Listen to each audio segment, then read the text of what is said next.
All right, we're live. Here we are. Hello, everybody. Oh, wow. Welcome to the Homebrew Crew. This is our 4,000 subscriber and Gary Gygax Day community live stream. And we've got some exciting people with us here today. They're all waving and saying hello there. Sean, do you want to introduce the group? Yes, so we actually have a lot of great guests on our stream tonight, all of which have a hand in the homebrew community in one way or another. I'll just go in order of our stream here. So first, we have Dael Kingsmill, who you may know from the MonarchsFactory YouTube channel. Hello. Hello, how are you? This is me half distracted while I'm tweeting out about the stream. Oh, yeah. Because everyone should come and watch the stream. Yes, Good, More people to join us. That's good. Yes. Good. Thank you so much for inviting me. Anytime.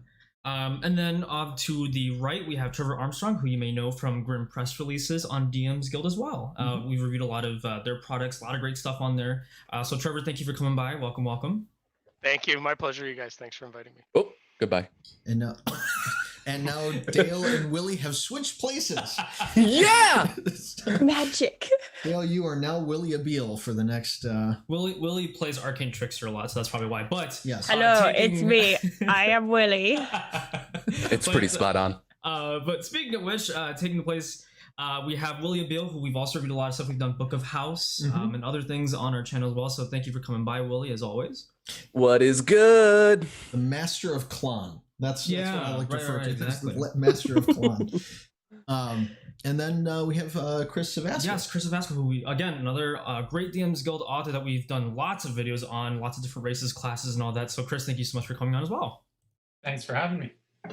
And if you guys don't mind, I'm going to switch Willy and Dael again. So we're just going to move Willy But down. I have a hunch that's not going to be the This is last going to be a time. reoccurring thing for the next 2 hours. Right, it's gonna... Yeah, I'm sure. So be the running joke of I the... just don't...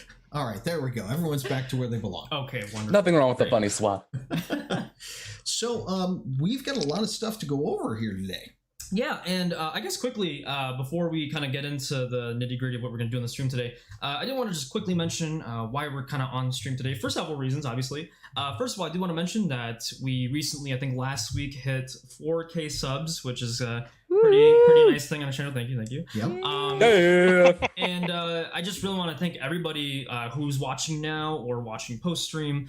That we're super thankful for everybody who's been sticking around with us, giving us subs and views and all the love. Really, it's been really awesome to kind of have done this for the past 2 years that we've been doing this. I think at this point. Yeah. I mean, it always surprises me how fast we move, but at the same time, we always want to get bigger, which is great.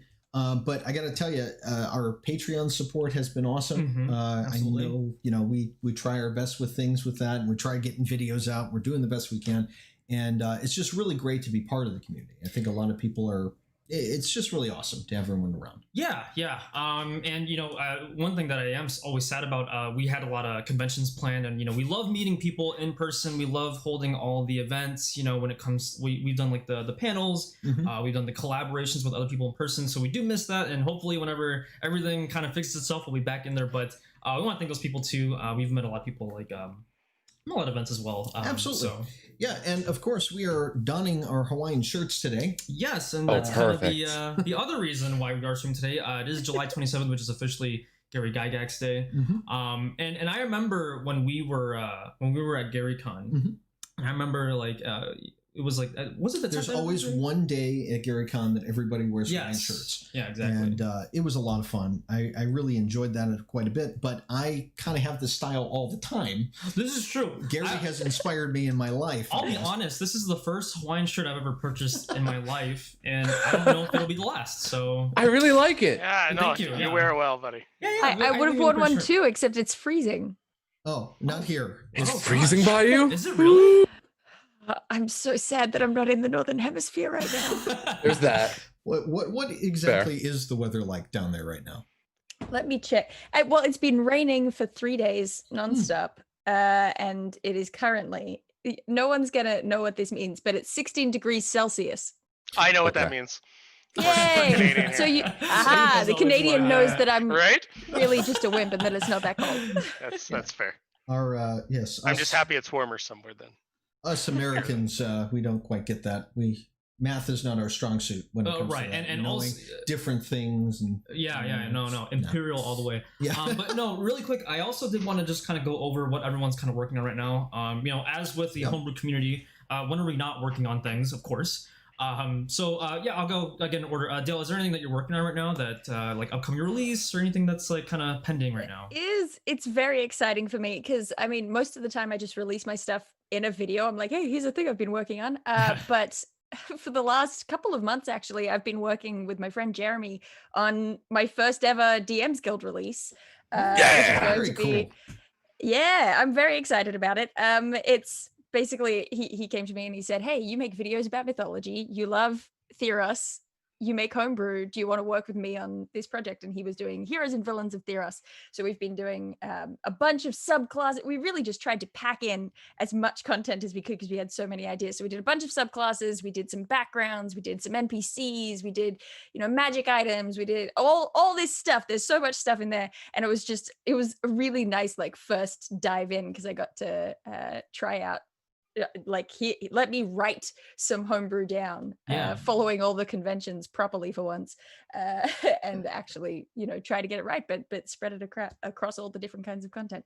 So that was fun, and that should be coming out this week. It's been delayed a little bit, but it should be coming out this week. That's awesome. Perfect timing. Perfect timing. Yeah, and you are in a group of people who have a lot of history with releasing on things in DM's Guild, so you're in good company. So I mean, I am assuming you're talking about those guys and not some of my little releases that I've thrown up there. You too. No, it has nothing to do with me. Mostly you guys. And then Trevor, we've got stuff coming out soon too. Of course. Yeah, so we have a few things coming up quickly. We're going to release actually a large sidekick supplement. It's well on its way to being done. It's going to be probably over 200 pages full of art and different sidekicks that dungeon masters can drop into their adventures to help their players. And then the other supplement, which hopefully comes out soon, it's been delayed, it should have already been out, is we've rewritten the wild magic from the player's handbook, the subclass. So we're trying to make it a little more dynamic, take a lot of the ownership off of the DM and put it back to the player, right? So the DM, I mean, everybody's DM'd, right? So it's kind of tough for the DM to think of one more thing that, is integral to the class. So this, I think, should help with that. And it's gone through play testing quite a bit, and we're pretty happy with it. It's actually just waiting on me to finalize and get done and released and all that good stuff. I'm so excited. Yeah, so both those should come out hopefully in August. That's our plan early. Wow, that is exciting. Cool. See, I'm a huge fan of the wild magic stuff. Yes, yeah, absolutely. But you're right. Leaving it up to the DM kind of gets into a situation. It gets forgotten, right? So I played a wild mage throughout a long-standing campaign, and a lot of times rolling on the table, it just gets forgotten in all the other noise. So I know that's really what started. You can only turn into a potted plant so many times. So that's right. But yeah, we have a huge wild magic table, a brand new one that's in there, and it has 100 things on it as well, and all that good stuff. So excellent. Very cool. And we'll throw it over the homebrew crew to take a look through when it gets released.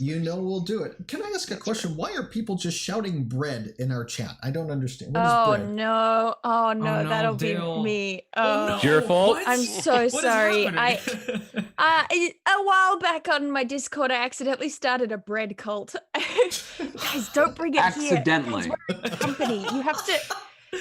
Well, keep cool. Okay. Welcome, bread cult. We'll take all people. Yes, even we don't discriminate. Of bread. That's fine. We like the English Muffin Society. We care for the Melba Toast groups. I'm fine with any sort of bread. Wow, actually. That's amazing to see. Yeah, bread be with you. Okay, and also with you. So Ivan. sorry. No, that's great. Anyways, next up, Willy. Willy, what do we have what do we have cooking over there, buddy? So right now in the works is codename Meme Frogs, which is going to be PC race option along with a couple of subclasses there too.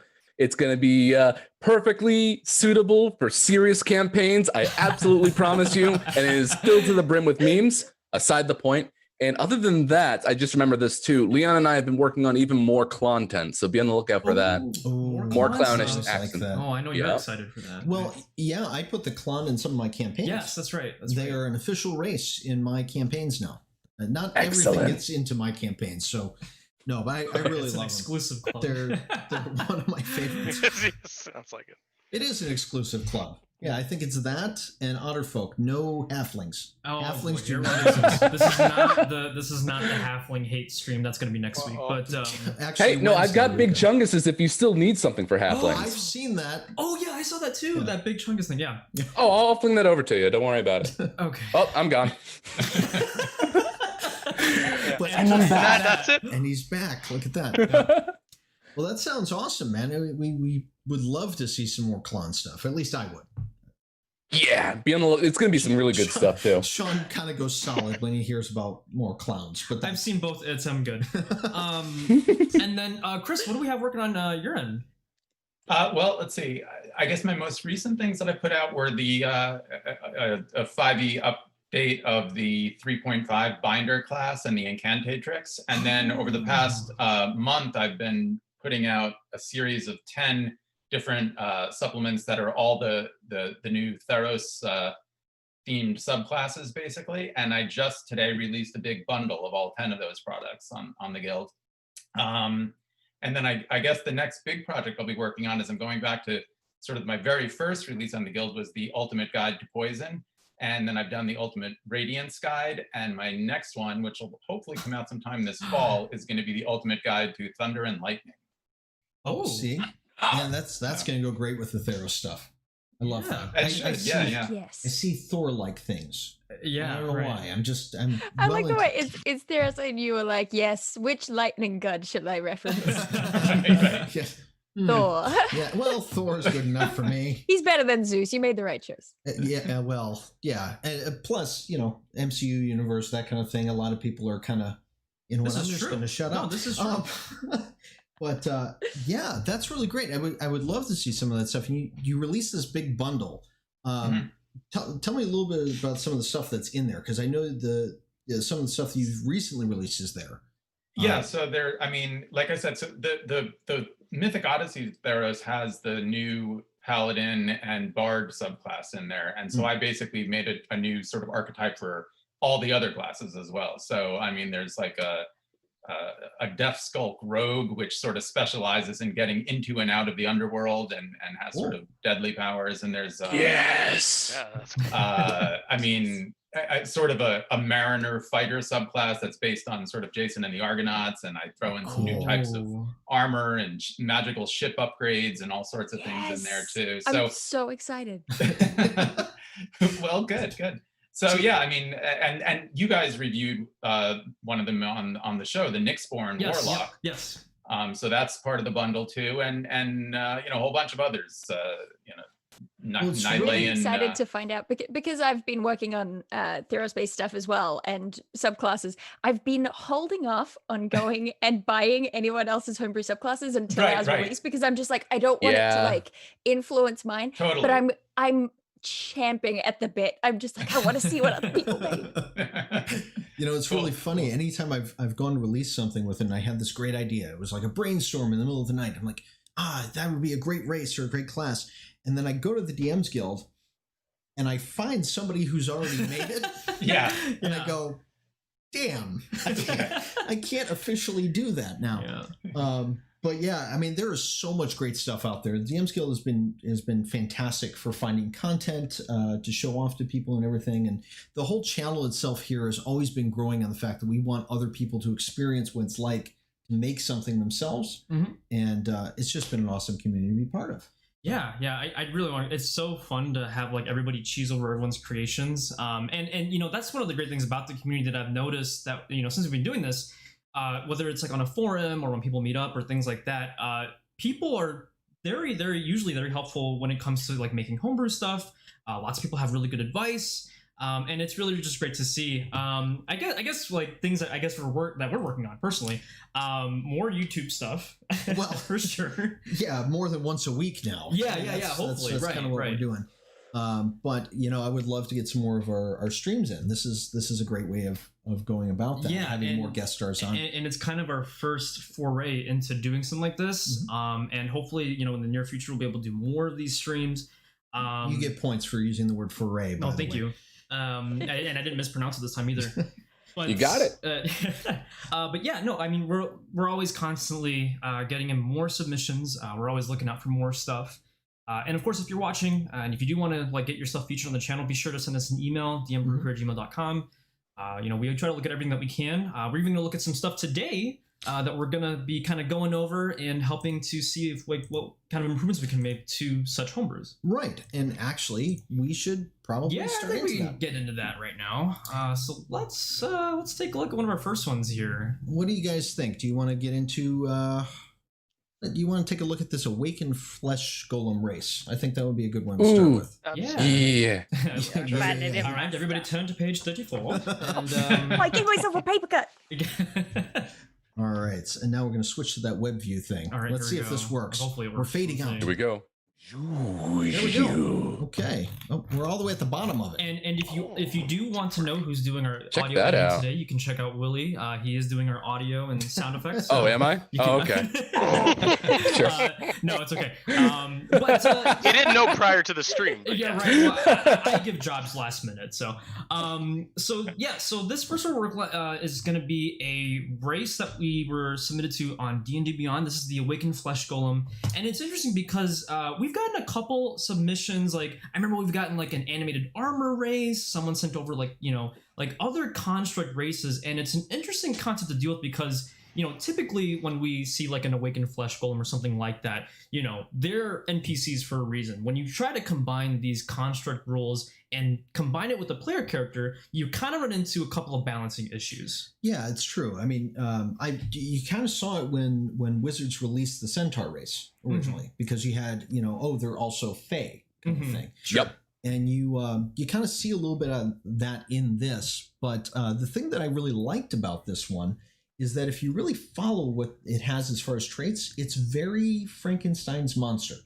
Yes, absolutely. And I think that was like one of the things that we kind of were going on of like, it'd be cool if we included those features and whatnot. But yeah, I mean, we can go ahead and start taking a look at it here. First of all, there's like a lot of good description as to, in case you don't know what a flesh golem is, or if you haven't fought one, it gives you a good description as to, what they are, possible names and things like that. And that's always appreciated whenever you do like a homebrew thing like this. Right. And then I would like to let's start with the ability scores and everything else. And we can kind of go over what you guys think of this stuff too, because you're here for that reason too. So Awakened Flesh Golem traits here, they get a strength +2, constitution +1. Seems pretty fair. Mm-hmm. Good for flesh golems with that. Then they get this ability score decrease. And this is something that I see a lot of times where I don't necessarily agree with them doing it, but I understand why they want to. Intelligence and charisma scores both decrease by 2. Now, I think it's actually a little bit much. If you're basically doing a -4, you're 2. Yeah, and 2. you're actually negging on the stats there, and that's kind of interesting because typically I think you would usually see like like a plus to a lot of things, and you might see a decrease by 2 on a certain stat. But here you actually get a -4 overall, which is kind of interesting. Typically, if you do something like that, it's because there's might be some like really OP ability within the race itself. So, what do you guys? It's like giving yourself permission to do something like even more ridiculous in the body. I really want to do this powerful thing, so let's just duck your intelligence. I kind of agree.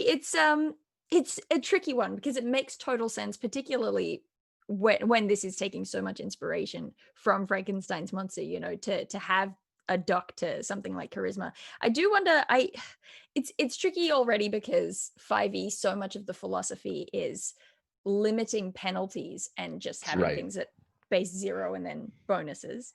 Mm-hmm. I would maybe consider not docking intelligence, particularly if you're inspired by Frankenstein's monster.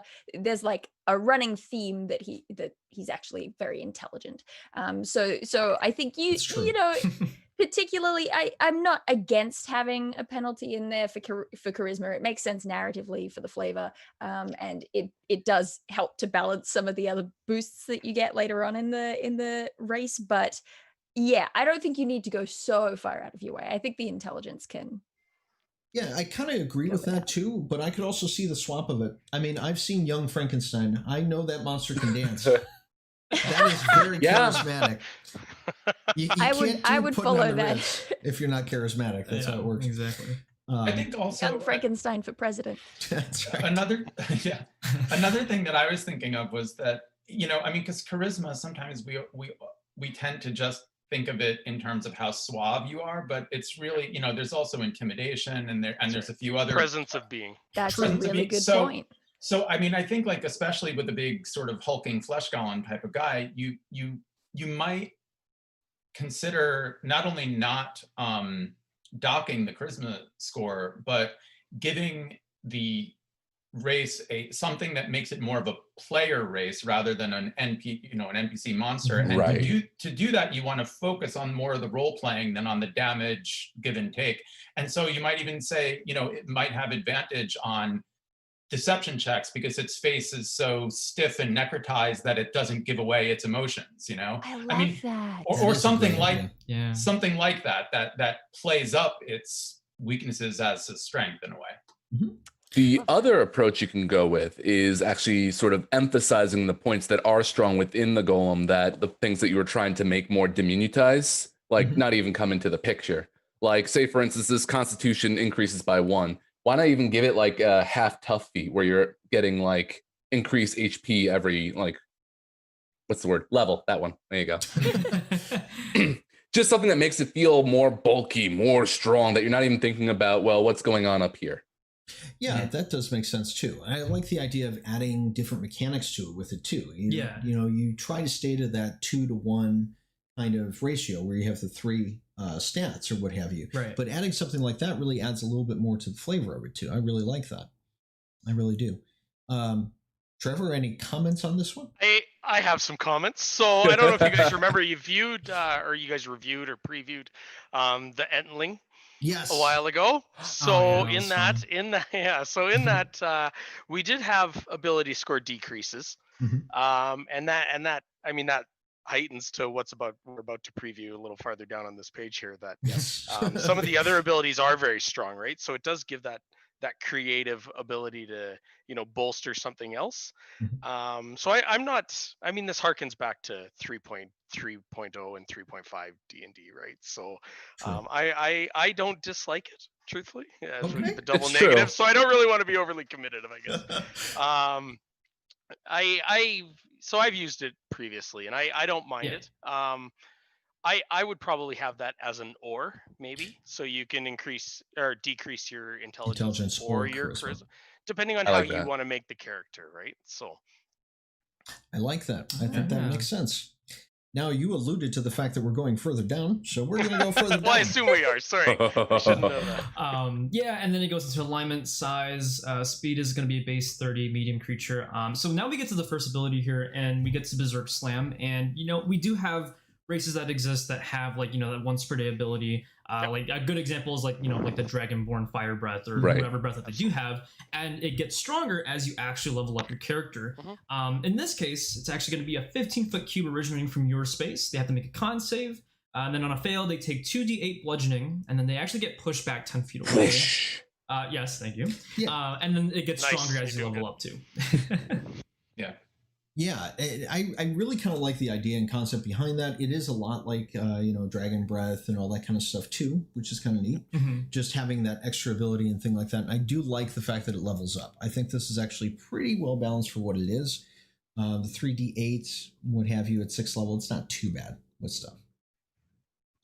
Thoughts, comments, originations? I think that's good. On a long rest, I think that's not too strong. Not at all. I think it's all right. And I think it's important that it is this whole on a long rest. This is something that we see quite a bit where people will give abilities to, different classes and things like that. And they have to kind of remember that the racial abilities are usually things that are expendable. It's not like always I can walk through a wall. Right, it's just every once in a while kind of thing. What I will say is a little unusual is that you only get access to it starting at 3rd level, which is a little bit more how classes tend to work rather than Right. races. So, you know, yeah. So you might consider giving sort of a weaker version of it from the beginning that increases as you level up. Yeah, I think there's no reason you couldn't take 1d8 bludgeoning, right? For first level. Oh yeah, no, it'd be fine. Plus, you move from 1st to 3rd pretty quickly anyway. Yeah. So you just don't want your party wizard next to you when you do it. That's all. Of course. I think that's really cool. I really do like how this goes. Now, this says core-structed. I'm assuming it's constructed, but that's cool. That happens all the time in homebrew. Oh, it does. Gosh, yes. And you have no idea how many times I've published even in things. official releases. Yes. And then someone has to comment, hey, did you see this? Like, oh, shoot. And then you have to do the revision. Or on your videos when you mispronounce things like artificer. Yeah.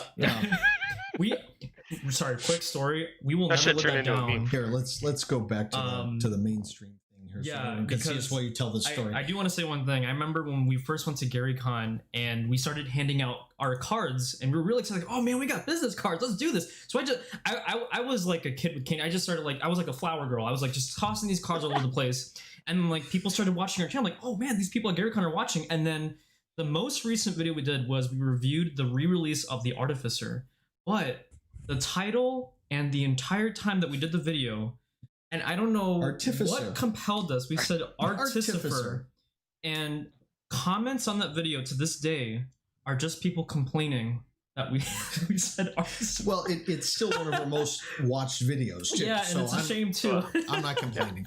There's no bad press, I guess. Honestly, I thought I was one who was saying it wrong, like listening to that video. So. Oh, good. We have authority. We should have started. Never own up to it. Wrong, yeah, it was deliberate. It was deliberate. Yeah, just run with it. But strangely enough, after that point, we started mispronouncing things in other videos on accident, and it just became a thing. It became a thing. So we're going to mispronounce something here today. Let's go back. If we haven't already. Yep. Okay. Everyone wave bye. We're going back to that video. All right, so the constructed. Although alive, some part of you is constructed. Origin lingers in you. You endure more than born mortals. You're immune to disease. Have advantage of 5 on saving throws against Constitution, and you can double your Constitution modifier while calculating how long you can hold your breath. Yeah. Advantage of 5. There you go. Okay, so that was the thing we wanted to bring up. Go ahead. And I think when you're creating a homebrew, anything really. When you're playtesting or when you're actually formulating it, wording is very, very important, whether it's on paper or however it's said. And this is a good example because I think we get the idea here. I think when it says advantage of 5, I'm assuming it's I'm assuming it's just a +5. Yeah, that's what I got. But and we'll obviously ask our guests too. But I think it's important to note that when you are creating a homebrew thing like this, take a look at the DM's Guild or Player's Handbook. Verbiage is a very important thing, and even when it comes to rules, you have to be careful as to how you put things. I mean, you can swap one word in a rule, and it completely changes the effect of said spell or said effect. A good example of that is the Tarrasque versus the Demogorgon. Oh yes! Oh boy, I love this. The original printing of the Demogorgon in there actually has that it doesn't take, it's got resistance to bludgeoning damage. It doesn't say damage from bludgeoning weapons. It just says bludgeoning damage. They fixed that in the errata just recently, actually. And it's an interesting thing because you could actually have a Tarrasque and the Demogorgon fall from the same height, and one will live and the other one won't. Right. So I'm sure there was just a phase because of the wording where people were yeeting Tarrasques and it broke the game. But yeah, and for everyone else on here, what were your thoughts about this ability and what we could do to possibly make it better? Oh wow, we've stumped them. Any takers for first? Okay, I'll go first. So mathematically, advantage usually works out to a +5 bonus when you're designing classes and things like that. So their wording maybe was trying to highlight that. It's hard to say, right? Just by looking at it, but usually that's what advantage means, is a +5 bonus. Right? I would obviously the +5 should probably come out if you want to give +5 on a Constitution saves. That's super strong throughout for a race. Just right, and that's an ongoing thing. Right. Yeah. Yeah. I was rereading it to see if there was any other qualifiers, but it's not related to the disease or poison or anything. It's just a plus. You get advantage on Constitution saves. I think that's super strong right throughout a campaign. Yeah, that's true. I mean, even just having advantage, or I would even look at it as if you wanted to make that instead of a plus on there, what have you, you could do whatever the proficiency bonus is. That way it kind of gets stronger as you level up. That is something you can kind of look at. But you're right, even just the advantage on it, because you can see like gnomes having that advantage on arcane effects and things that happen on them too. Right. That's a racial thing, you know. That's right. And I mean the second part of that where it's double your Constitution modifier when holding your breath, I think that's great. That's pretty flavorful and doesn't, overtune it too much. But yeah, I think that Constitution save should be maybe changed somehow, right? To a different kind of perk, maybe. Yeah, I think that's the one thing that kind of stands out with this. Would everyone else agree? Disagree? Yes. That's basically very similar to my thoughts. Willy, what's your thoughts? You seem to have thoughts. Let's get a disagreement in there. Let's I think that's great. Yeah, I know. Willy's there for a second. So you're immune to disease. You have advantage or +5 on saving throws against Constitution, and you can basically hold your breath for a very long time. I see what they're trying to do. They're trying to show off the fact that this thing is going to be bulky, right? It's going to withstand the elements. Just on top of everything else, it feels like it could be a racial feat, you know? As I disappear from the screen again. That's fine. Just on top of everything else that's in here already, I feel like it could be pulled out and then like improved upon as its own sort of feature, maybe later on in the player's like leveling. Yeah, I think a feat is actually a really good idea with some of that too, because you always got to remember with that is that the races that you make with it are not meant to be some overpowered thing. They get these tiny little abilities that kind of help supplement, once in a while, because really it's the class that brings all of that excitement. Right. Yep. You know? The race should be the flavor, right? Right. I think yeah. There we go. Although I have to say, I think of all the different elements of this flesh golem, that might actually be my favorite in terms of the flavor. Sure. Because I think it gives it something that makes it different. It's not just like damage buff or damage resistance. It's actually something flavorful that has to do with the class. But I agree, when added into everything else, it's too much. So if it's going to stay in, I think something else has to be diminished or go. Yeah, that's true. But I do like the flavor of that particular feature. Yeah, because it kind of speaks out to the whole enduring. You know, like this character is like they were good at surviving and things like that. So that's a good point. Sure. The other thing that might be worth mentioning in terms of it, because we've talked about, the penalty to ability scores earlier on, and just then we had the mention of, diminishing other things in order to get more powerful buffs sort of in your homebrew to balance things out a little bit. It might be worth mentioning that you also have to be careful in terms of making it too complicated. So it's, just the idea of adding in a separate racial feature that is a penalty to your ability scores, that is another thing that you have to mark down, that you have to remember. It's like it's adding more to the race, even though it's taking sort of a minus for your balance. So sometimes it's worth considering diminishing the abilities that are already there rather than adding a new thing that diminishes the whole.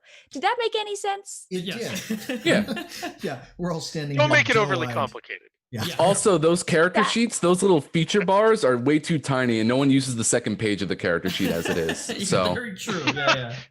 You have very limited space to work with. Second page. Look, there he goes again. He's like 20. Oh my gosh. 20 different I've things. just realized that my cupboard is open in the background. Oh, it's so unprofessional. You know? We wouldn't notice. You pointed it out on stream. crap. There's absolutely. We haven't dusted To in be weeks. fair, we have come like I remember when there were still pictures or like videos of that closet open, and you can see like Settlers of Catan and like a sweater. So we've definitely come a long way. So Yeah, that's true. To be fair. That's Now true. I'm a professional. We're Oh, fine. wonderful, yeah. So moving on here, so you get this ability called Lightning Healing. So you have resistance to lightning damage, and when you are hit with a lightning attack, you may heal by 1d4. And this is actually really interesting because that's how we got the whole Frankenstein thing. But I have a problem with this. yeah, Okay, let's say you're hit with lightning bolt. sure. Ooh, nasty. How much Yeah. damage do you take? Oh, a lot. It was like 8d6, right, for a standard lightning bolt. Mm-hmm. Yeah. Something like that, yeah. And then you're going to heal by 1d4? Yeah. They do have resistance as well as healing. Yeah. True. So you're going to take half damage, and then you get 1d4 on that. Right. So wouldn't the better term to be you reduce the damage by an additional 1d4 rather than saying that you heal? Yes. Exactly. That's Yes. kind of my point with it. I think I get the concept of it, and I like the idea. I would have built something a little bit more onto this, probably lessening something above it before, but on this one with it, I would have had it where there's a temporary hit point gain or something to that effect. Just kind of Temp like hit the points are idea cool. of the monster being charged by the lightning instead of it being there, and then it doesn't stack. You see? I like that. Yeah, of course. Yeah, exactly. But that's Yeah, me. I like that too. Or Because this one is actually, sorry, yes, go ahead. pseudo absorb elements, where your next attack is electrically charged. Yeah, I thought that too when I first reviewed it. I love that idea. Mhm. And I think that's Yeah, the one I 'cause- mentioned to you when we were looking at it. No. Yeah. Wow. This one is actually my favorite in terms of flavor, Yeah. or the combo of this one and the fire version, which is spoiler alert coming Yeah, up it's next. coming up Yeah. next. But yeah, in terms of marrying the flavor of here's this Frankenstein-y race that you can play and the mechanics of that, I really love how this comes out. But you're right, mechanically, it could be stronger. I would even be tempted to just amp up the healing, like just increase the die. And they heal a little bit more. I understand why we probably shouldn't do that or should think about it more, but that would be my first instinct. I'm like, just give me even more healing from the, because you're not going to get hit by lightning damage all that often either. So I don't think Also it's true. going to tip over And once into the, overpowered very quickly. once the wizard hits you with lightning damage or whatever it is, hits you with lightning damage, it's going to think twice if you heal up afterwards. This is true. It's just going to go, oh, wait a Well, minute. and I mean that brings in something that is there any type of lightning spell that your allies can help you with? That's true. So what I would do point. is this one and the aversion to fire. I would actually try to put them together. So fire is very common as a damage type, right? Sorry if I'm jumping ahead. No, it's okay. No, let's do it. I think fire is obviously is a very predominant damage type. So I think it might be unique. I haven't actually seen it in any races where maybe you're vulnerable to fire damage. And then you can suffer other penalties. Looking back at the flesh golem, their actual stat block, right? I think they get disadvantage on rolls or attacks if you take fire damage. That might be unique to try and roll in, but maybe the lightning damage, it doesn't actually hurt you at all, and you can gain temporary hit points or something like that, right? So it can't overly be abused. Lightning wait, I have to stroke my chin, isn't too. as predominant as fire, so I think that might be a fair trade-off. I really don't know. That would have to go through play testing, and I know Yeah, players there's will that always too. find a way to work that to their advantage, right? But I think if the fire penalty is pretty substantial, you probably could have a lot of fun with the lightning part of that, It's true. right? agree. Where I agree. In fact, you mentioned playtesting with that. That is something that a lot of people overlook and don't necessarily do. They just kind of put things up, Absolutely. especially things that go on D&D Beyond. They don't really have a lot of time to play test because it's more or less, Sure. hey, let's put this up there for my players kind of thing.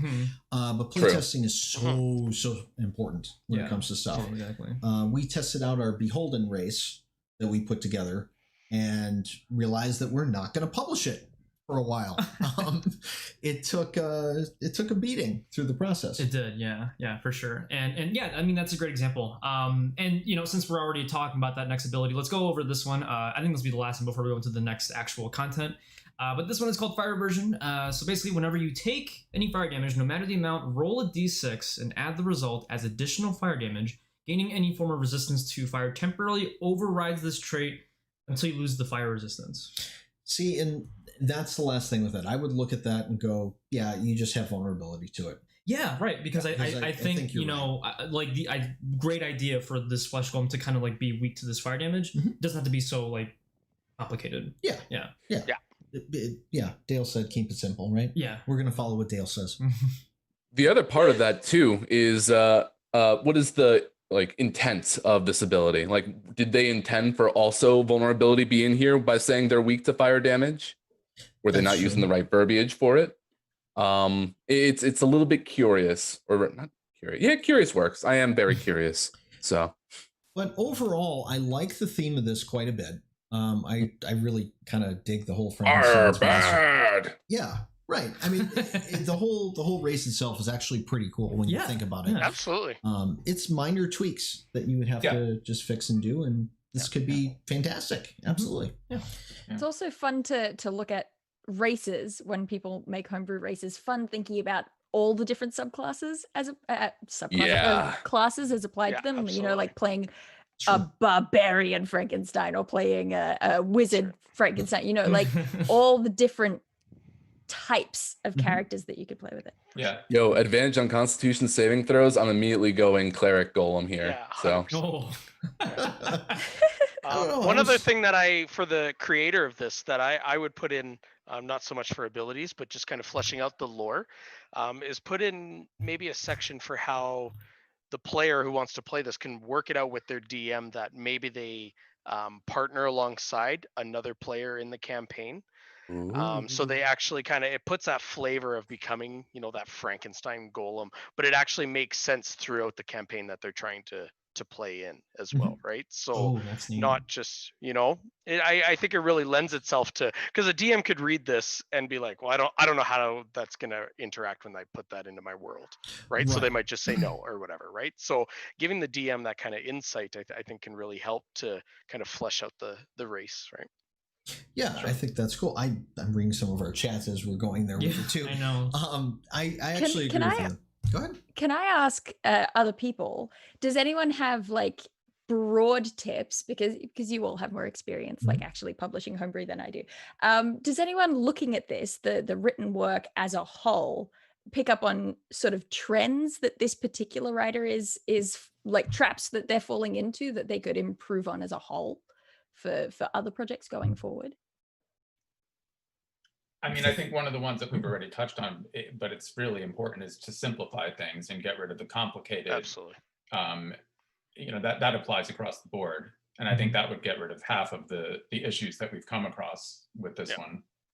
Yeah, definitely simplifying it helps. I think also when you're trying to create homebrew and you want to look at, like, you want to create this new ability and you don't know quite how to word it, you need to look at what Wizards of the Coast has already done and try to mirror that in the same language, right? So, I mean, then we talked a little bit about the advantage of +5, right? So that could just be a bonus of, right, like how they would word it, and that really starts to iron out a lot of the little syntax and grammar issues and things like that. Yeah, I think from my viewpoint, I think there's a little bit of one-trick pony going on too. Only because it's so focused on the constitution and the strength and being bulking and big that you got to think of it as Dael was saying before, as different classes that are going to be playing it. You know, you're not necessarily going to want to play a ranger of this. For example, well, I don't know who plays rangers. Anyway, you might. But, we don't know what people are going to play, but that's fair. I just got the coolest metal grotesque like thoughts with this golem ranger. Oh my, I kind of want to do it. Yeah, that's the new one now. But yeah, at the same time though too, is you do realize too that there are races that are better at certain things. You know, you're always your dwarves are going to be better clerics than they are going to be wizards, for example. Right. I think that works. Yes. Oh, you're getting yapped out about that one, I bet. I think another general thing that I would suggest for any race is, and they've done this with a couple of them in the various official guides, is if you're going to have an unusual race like a flesh golem, it's worth putting, I think, a little extra thought into why this flesh golem is out as an adventurer. And some of the races actually, I think, include like a table, like a rollable table as inspiration for like, that's right. You know, flesh golems as adventurers. What are the 8 reasons why you might be part of an adventuring party as a flesh golem, and try to come up with some, brainstorm some ideas for that. Yeah, I think that's actually pretty necessary. When anytime you take a monstrous race and you put something in there with it, because it's always hard for the DM to work that into a campaign anyway. But if you've got some sort of backstory that they can kind of work with it too. I know when my players come to me and go, "Hey, I want to play an Aarakocra, but I want to play him as a parrot." I'm like, "Okay, I got to figure out something." Well done. All right. Yeah. How seamless. Yes, it was. That's not just a flying kenku? No, it's not a flying kenku. No. Although, anyway, but yeah, I think that a roll table would be great in this. Yeah, and you can think of so many creative things with that. Should we? I think one other thing, maybe. Sorry. No, it's fine. I think one other thing that is not probably specific to this writer, but to a lot of people who are just breaking into homebrew.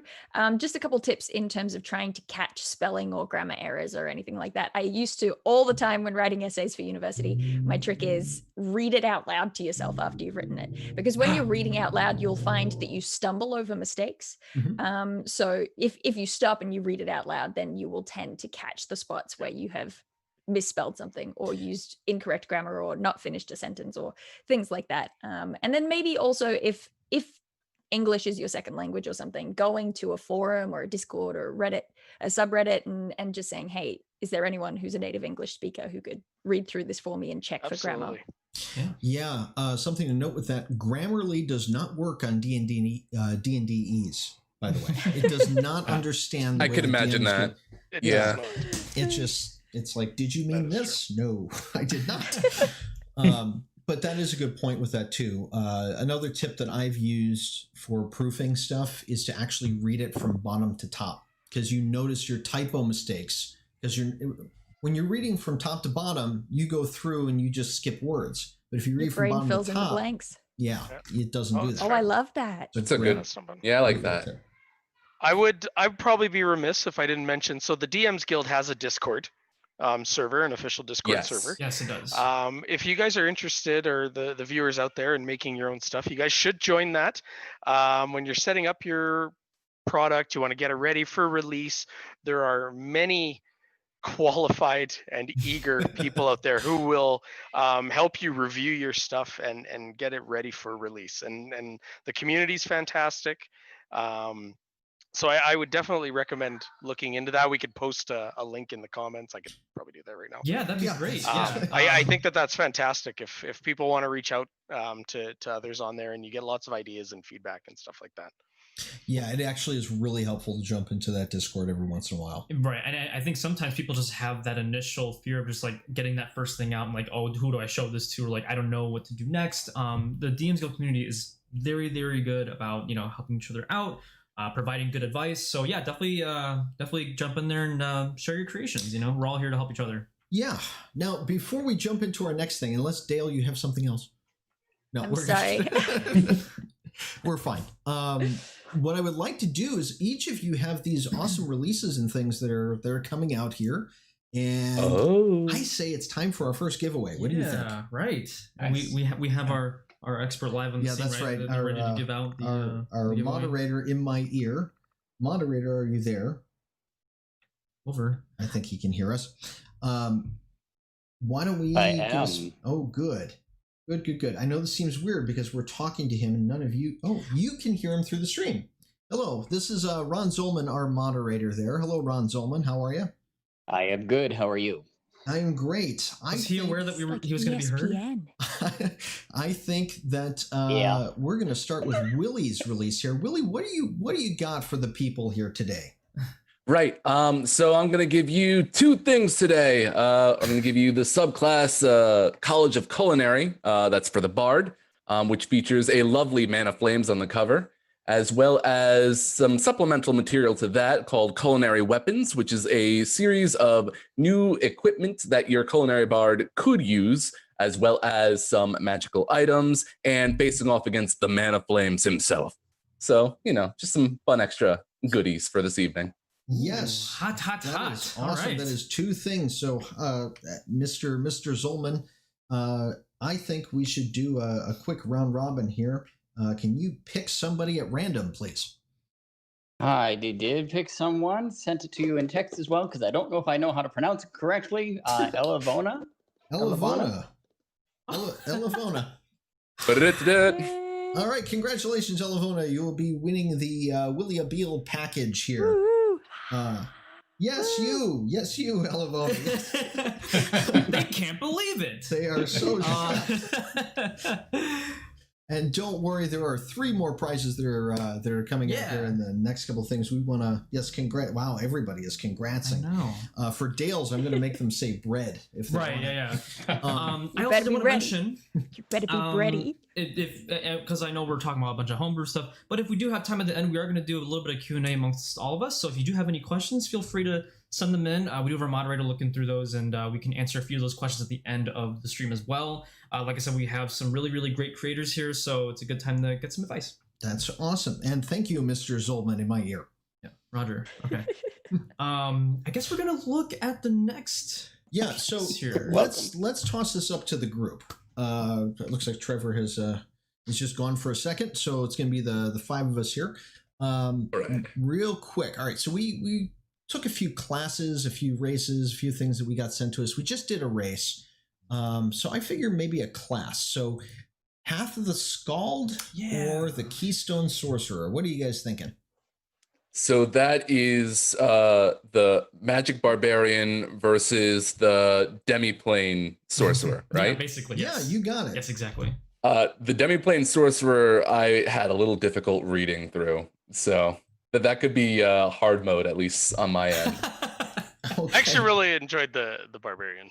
I like the The Scald. Barbarian was cool. The Scald was Right, interesting. Scald Yeah. it is. And this is a very interesting one to bring up because, I mean, first of all, it is a barbarian class that has access to spellcasting, which, obviously right off the bat is a bit of an exclamation point for sure. Because as we all know, when you are raging, you're so pissed that it's kind of hard to cast spells. But in the case of the Path of the Scald Barbarian, essentially they are able to cast spells, but with a bit of a cost, as they actually do mention in here. Yes. And it's interesting because actually, as you open up, the Path of the Scald, it's important to note that it's a quarter caster, I guess is the best way to describe it. Yeah, absolutely. And let's switch over to that web view. I'm going to let you guys know this is by Elijah Espinoza. He sent this to us just a couple weeks. Well, March 9th. Wasn't a couple weeks ago. It was before. So the a couple of years Waiting. ago. I know you've been waiting for this, Some of Elijah. it, yeah. We got a lot of stuff during quarantine. Let's just go to the video. Yeah. Okay, this is Path of the Scald. Now this is a barbarian subclass, right? Yes, it is. And again, it's kind of combining a little bit of spellcasting, a little bit of bard-like features onto this barbarian. And as you can see here, we do get a spellcasting chart here. Again, I guess maybe like a quarter caster, I guess, in a way. The highest level spell that you can get access to is actually 4th level, even at level 20. And as we go through the abilities here, Scald's training, of course, you get proficiency in one musical instrument of your choice, and you become proficient in performance. Well, that's good. It's always good to be, a performing kind of bard. Yeah. And we've actually seen other things that we've actually got submitted to us, or things that we've seen. We've seen barbarians that are kind of more skilled with their charisma. So that's not the first time we've seen that. So that's pretty basic. I do want to get into the spell casting thing quickly because, as I mentioned earlier, when you're raging, you normally can't cast spells and you can't concentrate in spells. But in the case of the Scald Barbarian, whenever you actually cast a spell, or whenever you're concentrating for each round, you take psychic damage equal to 1d4 plus the spell's ability. Let that sink in. It's still sinking. All right, let's go to the panel, shall we? Panel? So that's 8 damage per round at max, basically. Right. Any thoughts on this? Because I look at it and Go ahead. Dael exhaled. Go ahead. I did exhale. Good ears. Frankly, I don't think you need that penalty. Okay. I understand why they've got it there because, you know, you're a barbarian. You've already got like all these martial bonuses. You're adding spell casting to that, which is a huge bonus. But they've already done a lot of work limiting the power of the spell casting by making it a quartercaster. I don't think, and I don't think it adds to the flavor either to add such a huge, like, you're taking damage penalty to spell casting. I think, you know, it's fine. This is a fantasy game where you're playing your fantasy of being a barbarian. This is true. So personally, I don't think it even needs that particular penalty attached to it. Yeah, I understand the instinct was fair, but I don't think it's needed. Yeah, I think especially because you can't necessarily maintain things while you're raging anyway. You know, you don't necessarily need to punish that again.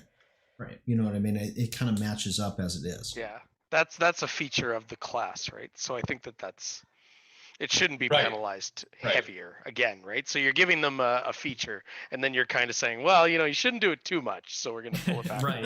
Yeah. Right. Also, Yeah, it's like I a mean, slap on the wrist for existing. That's right. So I mean, I kind of look at it, and also, so you take a little bit of damage every time you cast a spell. So are you also making concentration checks every time you take that damage? That wording, it sounds like you are, just from the wording that I'm reading.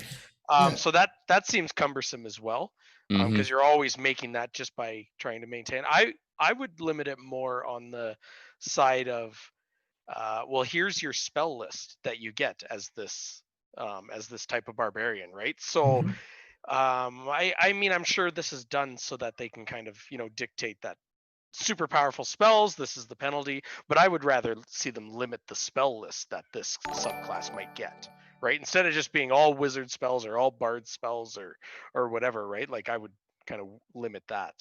Yeah, I tend to agree with that. The other thing that's interesting with that whole concept with it too is that I wouldn't necessarily I don't know. I like the idea of limiting it to certain spells. Like, I wouldn't necessarily restrict it to a particular class, just things that are thematic towards it. My question is the way it stands right now, where you're taking damage, how are you taking that damage? Like, where is that damage coming from? Like, just in the thematic kind of sense of it, are you screaming too loud and your own ears thinking really hard? Are you, you know, like, where does that come in? Because you know, as far as things that come across the channel, things that are themed very well usually do a lot better with stuff too. Yeah. You know, people seem to cling to that. Well, I mean, it does seem like they are limiting it to just the enchantment and the illusion spells, first of all. Right. But which how is many good. spells is that? I think about that. That's down in the spells of first level or higher section. Yes, yeah.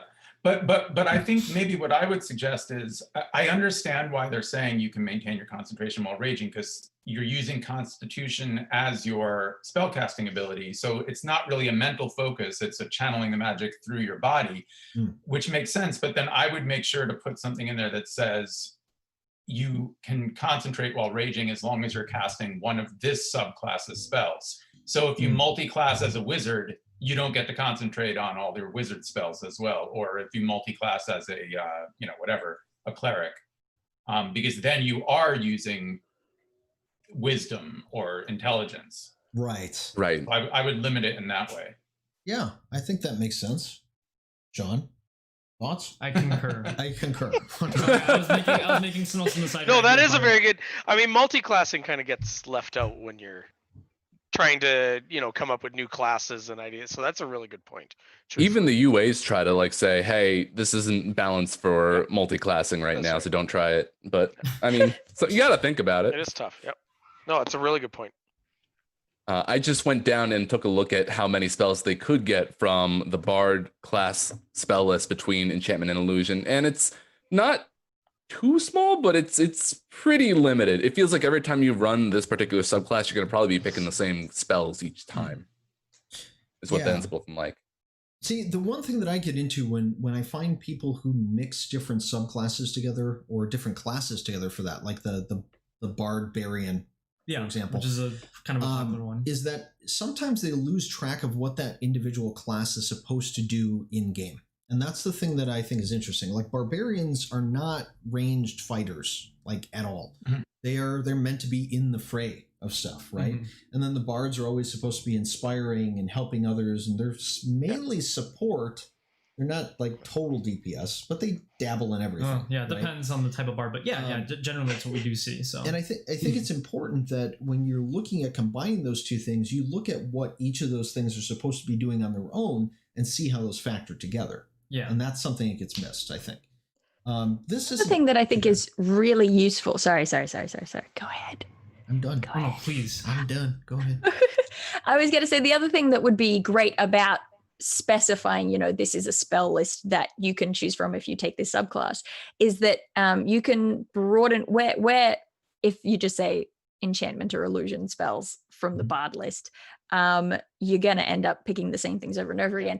If you hand pick a bunch of player's handbook spells that this subclass can choose from, then you get a little more range in the types of spells that you're going to do. And for me, it's like the Path of the Skald, great name, great imagery. You really know what it wants to be because you're picturing like icy tundras and this Viking like person and stories around a campfire that really rile up your allies, and I don't know, bits from Norse mythology where they're having a feast and they're all insulting each other and all these sorts of things. That's the imagery that comes to mind for me. And so then you can pick spells that are specifically things that are embodied, that are about strength and constitution. You can pick spells that are about buffing your allies through those epic tales of their heroism. You can harm, you can what's the word for when the opposite of buff?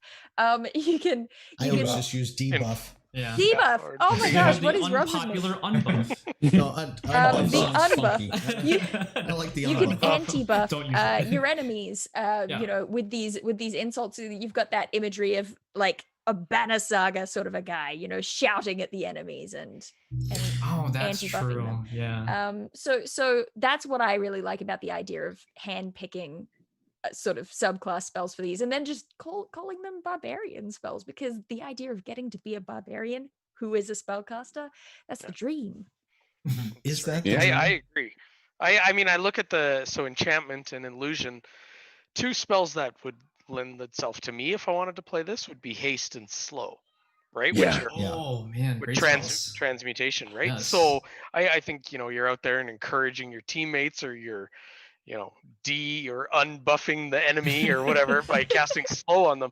I think that lends itself really well to a class like this. So I have I would change that if I was probably this, right, to have a unique spell list for this subclass. Yeah, and there's a convention for it too. Like it already has been done for clerics and warlocks, and they tried it for the rangers. Sorcerers, my God, go for it. Every sorcerer is a different set of spells. You always learn that. And it means that you get to just copy the formatting from official content. Exactly. That makes it so easy. Yes, absolutely. Here, let's move on to some abilities here, because there's some other stuff here. So let's. Epic poetry. Yes. And you know what? This one's actually really great. And we picked this one because actually the Path of the Skald is like a really good idea. And this ability is pretty neat. So basically, whenever you take a short or long rest, you can kind of tell the stories of all these amazing things that you did. So until you use this feature, that ally that you choose during that rest can add your rage modifier when it hits a creature with an attack while you are raging. Additionally, when you use this feature, a number of allies equal to your con modifier gain temporary hit points equal to your barbarian level. You're tanking up the party during that short or long rest, basically. Yeah, and I think that, honestly, with it, I don't think this is unbalanced at all. I actually like this ability. It's a really neat thing of because you're playing this barbarian that is like a mighty warrior, and you're kind of, it's a way of inspiring, but it's more like, not only are you making somebody do more damage, but you're also buffing the party with those extra temporary hit points. It's very cool. Which then combines that barbarian and bard. Yes. Very, very well. Exactly. It's good. My siblings in strife. We head out tomorrow at dawn. It rules. Really. Love it. It really fits that flavor that I was just talking about. Yeah. I mean, this is a me thing, and obviously, I actually recommend you don't take this advice that I'm about to give. But the name is cool, Epic Poetry. But I'm just suggesting The fun thing, epic poetry is a little bit more Southern mythology. This is so Mediterranean mythology. It's very Latin, very Greek classical mythology in concept. The idea of an epic poem. You get your epics like the Odyssey and stuff. Mhm. But if you wanted a little bit more of a Viking vibe, consider like heroic saga, because it means the same thing, but that's more Norse mythology, more Northern mythology. Totally. Saying it's See? it's not important. Don't take that advice because you don't want to limit this to Vikings. But I'm No, just saying. I think our between you and Chris as our resident background experts with this, Chris, do you concur? I do. And in my other sort of hat that I wear, I write historical fiction about the Anglo-Saxon and Viking periods. So I am totally on board. I am totally on board with calling it the saga effect rather than the epic poetry. That's cool. I love that kind of flavor, because even if you use that as a term, I mean, it's really just a term, so you're not limiting it to only a Viking person. You know, it's just giving the sort of flavor to the text. See, look at that. Well, we all agree. Everybody agrees. It's done. Okay. It's not mine, but it's probably going to happen at this point. Okay, so we got 2 more here to quickly look at on this. We'll get through these really quick here. So at 10th level, you get Song of Confidence. While you are raging, your thoughts cannot be read, and you have advantage on intelligence, wisdom, and charisma saving throws. And when a creature that you can hear fails an intelligence, wisdom, or charisma saving throw, you can actually use your reaction to yell encouragement, allowing them to re-roll said saving throw, and they must use the new result. Again, that's very, really very cute. Cool ability. Right, it's adorable too. So. Yeah, I like that. Did you mention it's that you can hear? Yes, and that's the important thing, of course. So yeah, with any bard. Yeah, absolutely. I think this is kind of a neat thing here, though. I'm just kind of highlighting from here. It's hard for me to read on the screen. Could you go over that one more time for me, please? Oh yeah, when a creature that you can hear fails an intelligence, wisdom, or charisma saving throw. Okay, right. But it is the point of when a creature that you can hear, not necessarily that can hear you. It's the point of you can hear when them. a creature that can hear you fails a blah blah blah. Yeah. Okay. All right. Cool. So I was just curious on that there. Okay. All right. So unusually vicious mockery is the last one there. Yeah. So I will just say real quick on Song of Confidence, because this is now my MO, is jumping in at the last second with a thought. I like it. I do think it's cute. The one thing is that because you're using the mental stats, the mental abilities, intelligence saving throws and charisma saving throws are more uncommon. So it's really only going to come up with wisdom saving throws. That's not a bad thing. Maybe this is fine, but it's just something to consider that because it's limited to those mental stats, it's not going to come up as frequently. True. Yeah. It's the don't be frightened ability. That's right. I mean, I also look at that, and generally charisma saving throws are against things that transport people or creatures in location, right? So like banishment and spells like that.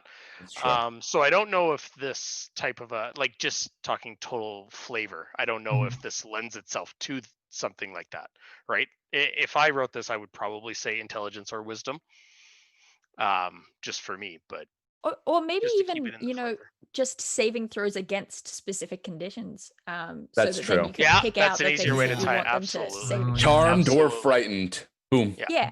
Yeah, I kind of like that better. Yeah. I definitely like that better. I think which is wisdom. But. Yeah. Well, okay. Last one here is that anything else on that Song of Confidence? No. Okay. I was being funny. Unusually vicious mockery. Go ahead, Sean. 14th level ability. So as a bonus action on your turn while you are raging, you can cause a creature that you can hear to take 1d20 psychic damage. Kind of an interesting thing. We don't typically see a d20 as a damage die in a lot of content. And it's a very simple thing that you do get at level 14 as a bonus action. Yeah, not too bad for a 14th level ability, I wouldn't say. I mean, obviously you're going to get all the other barbarian things too. You're getting all those extra attacks and things that come in too. I think my only thing about it is because usually like at 14th level you kind of expect a very cool epic kind of ability, or at least something that kind of like capstones, the entire subclass itself. It's not necessarily like a bad thing, but it doesn't. I feel like it just doesn't encapsulate like the rest of the things that you've been doing. Like it's like, okay, I d20 damage as a reaction, and then boom, you keep going. Yeah, it kind of does lack a little bit of flavor on that end of how it kind of just cohesively put things together. Yeah. Any other thoughts on that panel? Also 1d20, so sometimes it does 1 damage at level 14. Sometimes it does. That's an issue. Yeah, and that's another thing that comes up quite a bit. I mean, I like the very big die. It's a very cool die to use, but yeah, it's one of those things that you really have to toss up the probability mathematics of a dice versus the cool impact of it. So it's cool to read, oh, I get a 1d20 damage die. That's sick. That's awesome. And it sounds great. But in practice, it might not work out as much. You might consider doing 2d10 because that's going to average out about the same. But because it's more dice, it's going to trend more towards the average than a d20 is on each individual roll. Right. It's the whole, 2d6 versus 1d12 kind of thing. Right. Yep. Exactly. You've got a better chance of rolling those 2d6 and doing more damage with it. I would have liked to have seen something a little bit different here. I would have liked to have seen maybe something encompassing kind of the bardic inspiration thing, but maybe on increasing the hit damage for another person. Yeah. Like instead of doing a 1d8, they do a 1d12 or something like that. Some sort of giving them temporary hit points. Make the whole party rrage. Do it. Party rage. That's sick. See, but that goes into the that's really good thing, right? Because it also reflects earlier on. There was that ability that gave your party members rage damage. Yeah. So it's almost like you just amped that up even. But that would be sick. Yeah. And I was going to mention, a lot of things that we end up reviewing. Some of our favorite abilities are things that take a previous ability and either amplify it or build on an existing ability within the subclass. And that actually, the group racing would actually be a very good idea. Yeah, and especially 14th level. This class actually does build upon it until it gets up to that 14th level ability. Yeah, and it's just kind of like, okay, here's what you can do. Goku's here. I think it is, something that kind of encompasses everything is what I would change with this, if anything. For sure. But all in all, a pretty well made, good, idea and everything else with that flavor. Yeah, she likes the flavor. That's good. Delicious. Yep. Any final thoughts before we go on to our next thing? Yep. I have several. No, sorry. I don't. Which is fine. I knew it. Okay, so what I think would be a good idea then is because we've got our two experts here, both of you guys are giving something away as well. Dael and Chris are giving something away. Let's do them both. Why not? Sure. They're in a similar vein. What do you have for us, Dael? First, and then we'll go to Chris because I know what Chris has, and that's pretty cool too. I have for you my first ever foray into DM's Guild content. I'm glad I had someone who's a little more experienced with DM's Guild there to sort of lead me in the adventure. But no, we've written a whole supplement for Theros content or Theros content. Which it encompasses a bunch of stuff. We've got a subclass for each of the main sort of PHB classes, which all of them were inspired by sort of classical Greek mythology, really trying to build subclasses that just would slot in really well into that setting. They would work outside of that setting too, but that's where the flavor came from, and really working on making sort of feel right. And then on top of that, yes, this is new, right? This comes out like this week. This is brand new. It's coming out this week. I have it on good authority that formatting is happening as we speak. Jeremy sent me a message earlier on saying, I'm listening while so it should be out very, very soon. So if you win this giveaway for it, you're going to be like one of the first eyes on it, which is cool. We also covered some magic items, also inspired by magic items from classical Greek mythology, and some NPCs sort of utilizing the subclasses that we built. So I'm very excited to finally be able to sort of talk about it and that it's about to be released, because we've been working on it for a very long time, and I hope that people enjoy it. Well, let's see who's going to win that one there. Mr. Zolman, are you there in my ear, Mr. Zolman? I am. I'm still in your ear. Wonderful. And who is our winner for this one? Was he doing a drum roll? Someone was doing a drum roll. I am. Oh, it's Our winner for this one is Garrett Robinson. Garrett Robinson. Congratulations, Garrett. And Garrett shouts bread. So very fitting. I think he's one of yours. Very fitting. Did it it. was meant to be. Congratulations, Garrett. We will get you the details of all of that right after the stream, I guess. Yeah, exactly. Great. Nice. And while we still have it, Chris, you've got some awesome stuff for us today too, don't you? We had to do double take, actually. I hope so. Yeah. So what's that? No, I couldn't believe it when I saw how much you were giving away on this. Well, so yeah, I mean, I just put together this bundle today, so it's just newly available on the Guild, and it includes 10 different products in it that have come out over the past month or so. And basically what it is so Mythic Odyssey of Theros has a new subclass for a paladin and a bard. So I came up with supplements that kind of highlight subclasses for all of the other classes. So it's going to have one of them is the Anvilwright Artificer, which you can create the Anvilwrought creatures from Theros and use them sort of like familiars. Yes. And I added a whole bunch of new super cool. Anvilwrought creatures in there.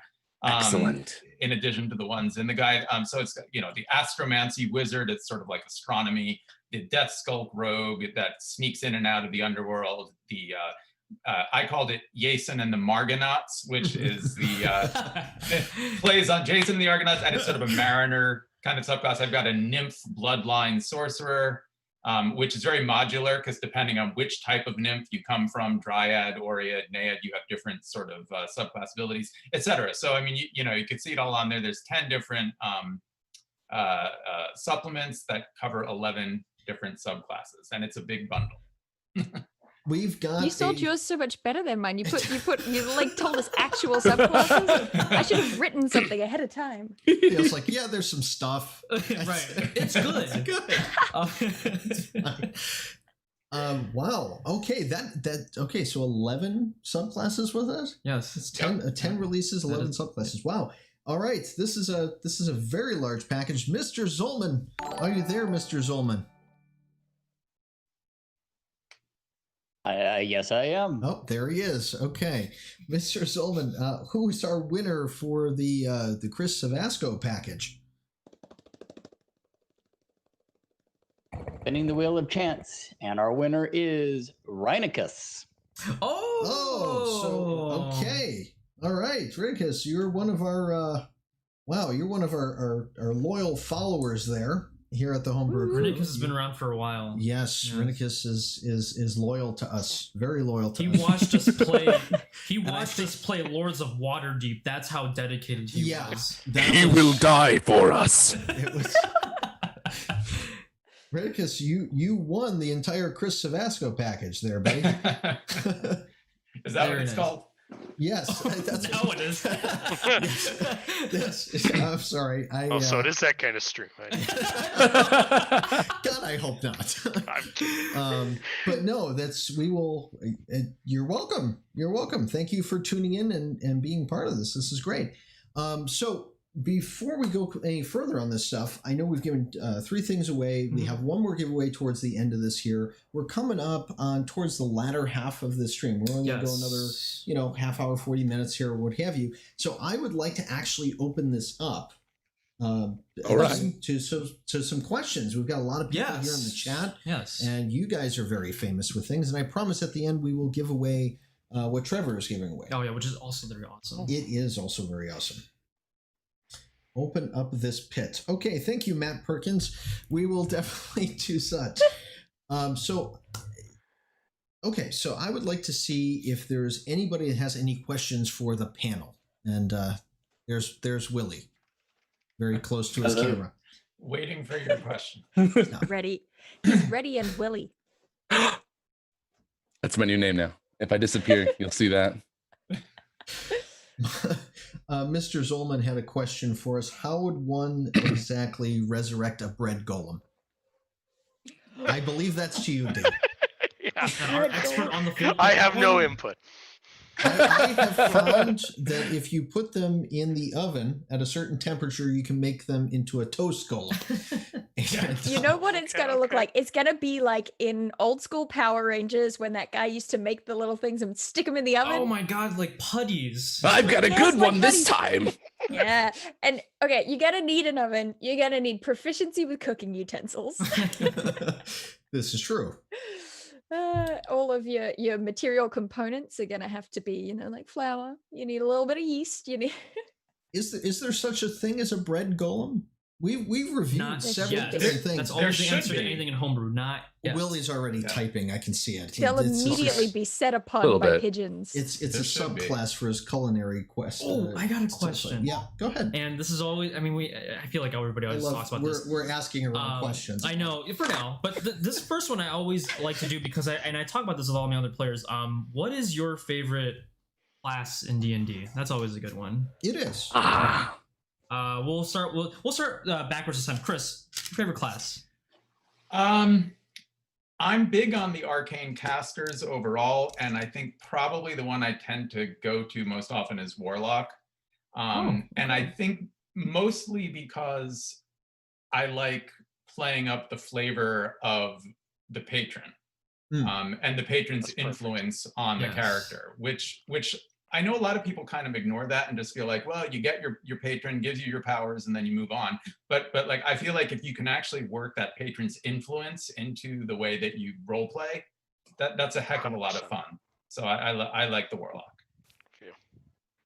I tend to agree with that. I think a lot of people need to go a little bit deeper into their patron. Yeah, they pick one and then they just like, can I get my good Eldritch Blast yet? So I think a lot of people they should invest more into like the patron and like the backstory and it creates a better character overall. Absolutely, and work with your DM, right? Like talk with your DM when you're making your character. Absolutely, that's the biggest thing, right? So they can only give you they don't want to steer your own character for you, right? So you need to work with your dungeon master, and they'll put that stuff in there. Absolutely, in everything, right? So absolutely work with your dungeon master. Absolutely. Now, Willy, what about you? Of course. No, my favorite class, more often than not, is in fact the wizard. However, in recent time, I have found myself quite enjoying a nice rosé with a handful of fighter classes. In fact, do you just dip into fighter, or are you going full fighter on these things? Full fighter, honestly. Like, I like kind of pushing the flavor of what I'm doing on the battlefield, and I can get pretty detailed when I want to. And they give you a lot of room to do that within the class. And not only that, I've also created several other fighter subclasses that really kind of give me even more to play with. Yes. So, I enjoy having that workspace to play and build in fighter now. And it's getting very close to wizard for me. Oh, nice. I was going to say, I recently made a fighter, and I never played fighter before. I made one when we went to Gamehole Con, and it was so fun. I made this goblin fighter who had the sharpshooter feat, so I never missed. And I was like, I was just this short little goblin who would drop prone after every attack just so I could avoid all the attack. But I wanted to bring that up because we had a thing when we went to that convention. Yeah, you were playing Snood the Goblin Fighter. Snood the Goblin Fighter, yeah. And I was playing, I think I actually have her here. I was playing Ra, which is a bugbear bard. Yeah, and you would cheer me on and I would just inspire me. We worked together on that. That was a lot of fun. Yeah. That was a blast. I don't play a lot of bards, but that was a lot of fun. I don't play a lot of fighters, but it was an experience. What was it? Trevor, your favorite class? Trevor, well, I don't have anything prepared like Willy did. It's funny because we actually had a long debate about this in our Discord the other day, and my favorite class is the rogue. And going through, I know, terrible, boo, everybody boo Trevor. No, I said ooh, not boo. Okay. It's a good It was intrigue. It was discussed. No one said halfling. They're indistinguishable. Yeah, and Arcane Trickster is actually my favorite, right? So playing through, I really love the RP that it can bring, right? It's not just, it does well in combat and that kind of thing, right? But it definitely has that RP flavor to maybe move the plot in a little bit different direction than what your dungeon master expected. That's a very elegant way Right? of putting it. Yes. How many times have your rogues stolen things, not only from other places, but from the party? Oh, there was one session where that was the whole story. Oh my god! Completely went a different direction with that one. Yeah, bonus action to hide, and then they get like a 26, and you're like, I guess it passes. So,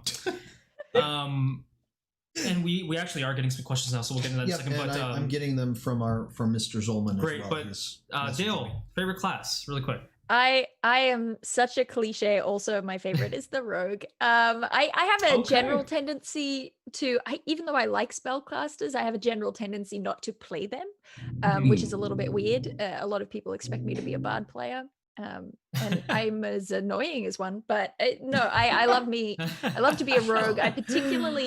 I really love the scout subclass for the rogue. Scout rules.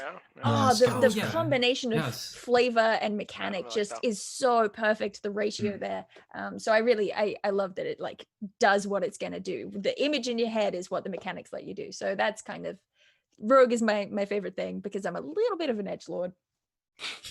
Just a little bit of an edgelord. Yeah, no, that's good. Just a little. Nice dash of edgelord. Well, I think 235 me. I think between Sean and I think I can name yours and you could probably name mine. Actually, I don't know yours at the top of your head. Go ahead and name yours. Mine's easy. Really? Wow. Because I feel like I know, but I don't want to get it wrong. Feel like doesn't know you at all. That's hurtful. How long you guys known each other? I'm never gonna change. Forgive you for this. I thought we were friends. We were best friends even. I don't change that often. Go ahead. And no, for me it's always the sorcerer. Okay, that's what I thought. And I know it's not very popular. In fact, I was watching the D&D Beyond stream and stuff where they were talking about what the most played class in D&D Beyond is and this, that, whatever. And sorcerer is like down here at like 2% or something. Yeah. But which is interesting. To be fair, fighters up the top. Who expected that? What a surprise. The default option. And I totally agree though. Human fighter even is at the top. But no, for me, sorcerers are awesome. I love the meta magic stuff. I love all that kind of things. The only thing I wish is that we had more spells that were themed. Like you play a shadow sorcerer and you don't necessarily get a lot of dark spells. You know, you kind of have to go out there and go, I need homebrew content to make this a shadow sorcerer, or else what am I casting? I can do the fire snake thing. And, you know, there's not really a heck of a lot you can do with that. But I do enjoy sorcerers, and that's my top one right now. Okay. Well, say paladin. Yeah, I know. Mine's a paladin. No, but and it's the first one I ever made, and I've never looked back. And you know, it's funny because I always get into a lot of arguments like, oh, but the paladin can't do what this class does better. And admittedly, I don't think the paladin really does anything better than any particular class. But that's kind of what I've always liked about playing them, is that they kind of do a little bit of everything. They got a little bit of damage, they got tankiness, they got the healing. And one thing that a lot of people don't do is like they don't live their tenets. They don't live their oaths. I live my live oaths. And die like, by the oaths. Oh, absolutely. I played, and you remember, I played this Oath of Redemption Paladin. Oh yeah. This Dragonborn Paladin who was an old guy, and he had a quarterstaff, and he's not there to kill people. He's there to just teach them a lesson. So he'll divine smite you with his quarterstaff. And I played that, you know, to a T. I never killed any. I don't think I did. No, I never played anybody. You were the pacifist paladin. Every time you were even in combat with something, I remember this exactly. He would go non-lethal damage, like every single attack, non-lethal damage, like every single time. Yeah. So right, it was good. Yeah. We do have some questions from everybody. Yeah, no, we do. Yeah. So let's take a look here. We've got quite a few here. First question came from Renicus. Have any of you used any other subclasses that you have reviewed in their games? I think like some of our our fellow creators here, have we ever used any of their content? Yeah. Oh, have we ever used any of their content? Hot take. But I've got tons of Willy's stuff in my campaigns. Yeah, you did. That's right. I'm sorry. I've used adaptable NPCs for a lot of stuff. There's a couple NPCs that like that I've borrowed from adaptable NPCs and like just kind of put them in there, and it's great because like when you're using it, you know, just by looking at like the different abilities of each NPC stat block, it kind of saves you the trouble of like figuring out what kind of character it is because you can even tell from the abilities and even some of the flavor description as to like what they actually do. So it's been a good one to pull from. Anything that kind of a side question of that, anything that you guys have looked at homebrew stuff that you really like from other creators? I guess that's technically the question, isn't it? Okay. How much time do you guys have? I mentioned this, I think, the first time when I was on your show. There's a creator named Rajan Khanna who did a supplement on Warlock patron customization, basically. And surprise, surprise, I liked it. And that was the first, my first introduction to DM's Guild. I had no idea it even existed. I didn't know you could do this type of thing. And I was so inspired by that supplement that I was off to the races after that. And that's what got me started brewing. So I love that supplement. That's one that comes immediately to mind. That's really cool. I haven't actually ever seen that person's work or anything. I'd love to check that out. You'll have to send me the link after this. Sure. Because I'd love to take a look in that. I always like Warlock stuff too. I am curious to see what's going on in Willy's head, though. Yes. So when I was a fledgling little wizard, I used to listen to this one individual named Treant Monk, and he had his guide to wizardry. But also, he just kind of kept going years after that point, and he came up with a sort of a modification to the sorcerer that I had a chance to put into one of my games, and I really enjoyed a lot out of. And I think that's probably my most recent experience with using other homebrew. Was there something unique about it? Like something specific that comes to mind with it? It felt kind of gamblery, right? Like you weren't necessarily like, okay, I'm going to keep on adding dice to this pool, but if I screw it up or if I get doubles, it's like, oh, I'm going to the wild surge table and what have you. And it felt really good. It was very snappy. All the ideas that were presented within that sorcerer, they just made sense, right? And it wasn't super like drawn out or anything. It was just like very short little ideas packaged together. Cool. I think that makes sense. It totally does.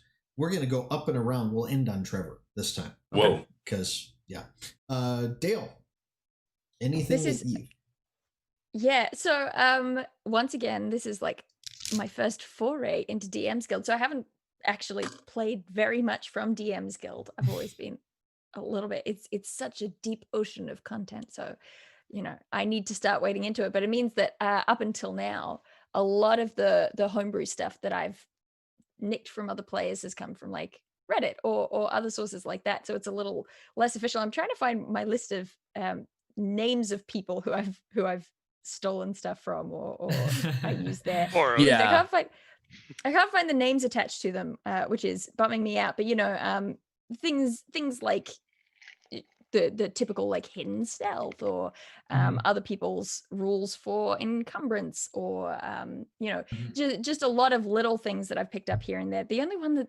like I know is like a big homebrew supplemental piece that I use is the MCDM Strongholds and Followers, which is the book is so pretty. Piece. Yeah, it's a good one.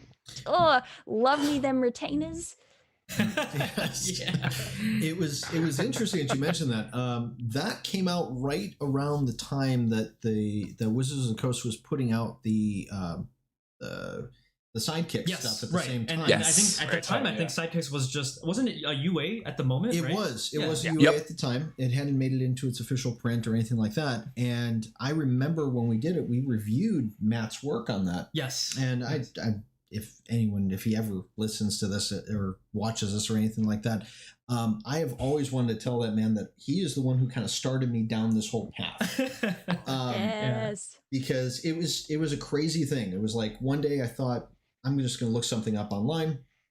I watched 2 videos from him and went, forget it. I'm going to buy the books. And that's what I did. I called all you people over. And next thing I know, now there's like hundreds and thousands of us. I think I actually found your channel through Matt. When you guys did your video on Strongholds and Followers, he linked it and I was like, oh, who are these people? Yeah, and I kind of have to apologize to him because we never got to Strongholds and Followers Part 3.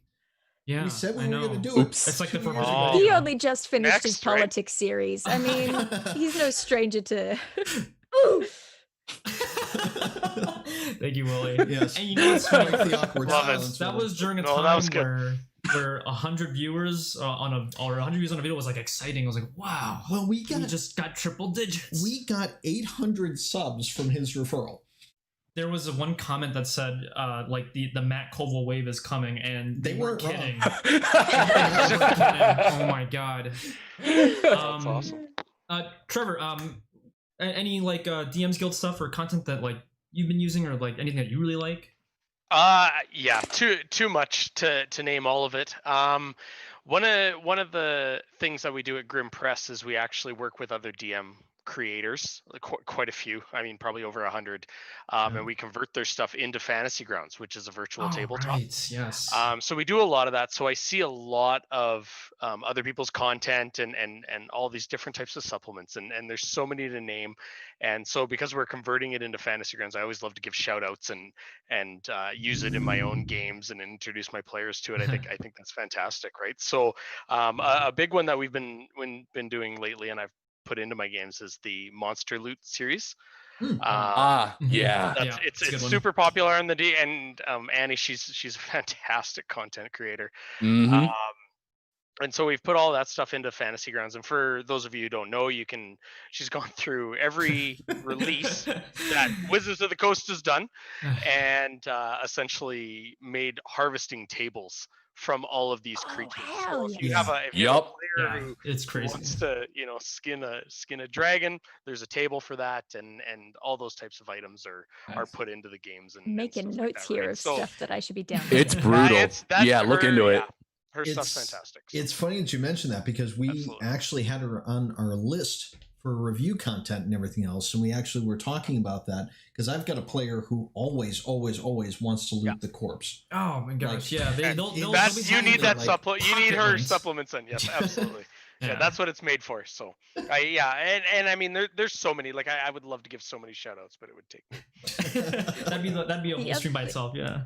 I have to say as well, so ages ago I did a video where I made sort of a foraging table that was the point of it was that it was separated by like environment and then season, so that you can just be like, oh, this player wants to go foraging, so where are we? We're in the mountains and it's winter, so roll on this table. But all of that stuff was, ordinary animals or plants, and I constantly get comments saying, hey, can we get one that's magical animals? But the thing is that I only use stuff that I make things because I need them in my game. But now there you go, people can just go download that. It's there. It's made for you. Very, very cool. Very cool. Wow, we got lots of questions coming in. Kesservas, I believe that is. Sure. After publishing your current homebrews, what other works would you be interested in making? So I know we kind of went over like what you guys have coming up, but what inspires you? What's the next thing that you are brewing? I don't want to look at the spreadsheet. There's a lot of like scraps of things still need to be finished that need to be compiled into other projects and whatnot. I've got a whole bunch of stuff down the line. One of the big projects that I want to be working on is sort of a book of big and small, just more like size-based mechanics, size-based PC options, and really giving like large PC options a chance, right? Figuring out how to make that work within the rules. It's definitely on the docket right now. Cool. Very cool. I like that concept. Yeah. I think I really like the idea of taking something that not a lot of people use in game with it. I mean, everybody's medium, of course, but you know, just taking something that is already there and changing it into something that's useful. Not to say it's not useful. Everyone knows that I'm a big supporter of using hit dice for things. Oh yes, yeah. As an expendable thing. I do that all the time. And one thing I'll know about the whole size thing, when we were doing the stream, we had 2 players that were tiny, and that was the first time that we had to deal with a tiny player, and there were some moments where just like, you can't do that, and you're like, oh my god, you can. Yeah, which is your fault, by the way, because they were your sprites that were there. I want you to know that. But no, It's been in the works for a while. I know. I really love the idea with that too, because them occupying a same space. Right, they're hiding with the allies, and you're just like, oh wow, cool. Like it kind of opens up things to different levels. So, anybody else on that same question? Should I repeat the question, or are you guys still thinking about that? Projects. I have another project. Well, I mean, I don't want to talk about it as if it's like in the works or anything like that. No, I've been just thinking ideas, things in the ether. Just ideas. Dael. Yeah, exactly. Yeah. And I've been thinking for a little while, actually for a long while, since I did a video talking about how I would run the Feywild, because I have this background in folklore and all those things, and I have a very particular vegan evocative approach to magic that I like it to feel a certain way, a certain sort of deep magic. I like it to feel supernatural in the sense that it is the most natural. And I sort of talked about that in a video, and ever since then, I've really wanted to do something that was just a collection of Fey encounters and Fey NPCs and things that kind of mesh well with that concept of like the bizarre, the bizarre but dangerous feeling magic, the sort of border of the perilous realms sort of magic. So I really want to do sort of a collection of those things, but I've also kind of been thinking of holding off until the next NaNoWriMo. Last year I accidentally started a thing. I was like, I've got a bunch of homebrew that I haven't finished, so I'm gonna hijack NaNoWriMo, and by the end of this month I want to have something like completed to playtest level. And I did that, but I ended up doing a sort of cowboy game that I was writing from scratch instead this year. Yeah. So this year instead, I kind of was like, maybe this year I will finally write my fairies. So that's an idea that I have that I might do sometime soon. I like that. Nice. I also like the cowboys, by the way. You can send me that too. I also want to include a little guide on naming fairies in cool ways, because you read these fairy tales, they have these weird names like Cold Henry or like, so I want to do kind of a table that you can make really cool fairy names really easily. I'm pre-ordering right now. Yes, it's just Cold Henry and Hot Steve. Yeah, Hot Steve. That's my favorite Hot fairy. Steve! Oh no, it's Hot Steve. He's so sexy. But wow, okay, I got to move on from that one. That's good. It's funny. There's a couple of things I'm working on too. Yes. I don't know if I told you about that. I'm taking a bunch of I really like magic items, right? But I don't like magic items that are overpowered. I am like an uncommon magic item guy. It's my thing. Like I know Willy and I were talking at one point. We started getting some ideas going and all that. But I'm putting together. Do you remember the woman from the stream that we had? My little gnome girl that we had there. Oh yes, yeah. I think so. The one with the New York accent the entire time. Oh, Vogel. That's right. Vogel. So I'm putting together Vogel's guide to little contraptions and things like that. So instead of taking all of the stuff that we had, I'm just doing those. Recently. Nice. Yeah. Nice. Heck yeah. I can't wait for that one. Trevor, Chris, I think the question is to you guys. I mean, I guess my big back burner project that I'll get to one day, because my players keep encouraging me to do it, but I DM'd a big campaign that I put together that took the Hidden Shrine of Tamachan, which is basically just a dungeon crawl. I made that sort of the something set in the middle of my campaign, but came up with this big wider campaign all around it that fleshed out the whole rest of the ruined city, and there were political factions fighting over the ruins and all kinds of stuff like that. And it was a heck of a lot of fun to run, and the players really enjoyed it. And they're like, you got to write that up for DM's Guild, dude. And I will. It's just I know it's going to be so much work that I keep putting it off and doing other projects first. Always the way. But I mean, that was the most fun I've had DMing, and eventually one day I will put that together and put it out there on the Guild. That's awesome. That's really cool. It's actually one of my favorite adventures too. We ran that over at Ignite when we do Ignite Gaming Lounge every week. Yeah. I had my table run that. It was interesting. They didn't know what to expect. They'd never actually done a dungeon crawl before. Oh, it was their first time. It was their first time going through it. Oh, sweet children. But they did have fun. They did have fun with it, and I really enjoyed it. A lot of cool traps in there too. Nice. So Trevor, I think you're the last one, sir. Am I? Okay. I have, something that I've been working on for too long. It should have been done long ago. Anybody who knows me or has played in one of my games, I love undead creatures. That's my that's my thing. So we've been putting together a DM facing supplement that's called Creatures of the Tomb.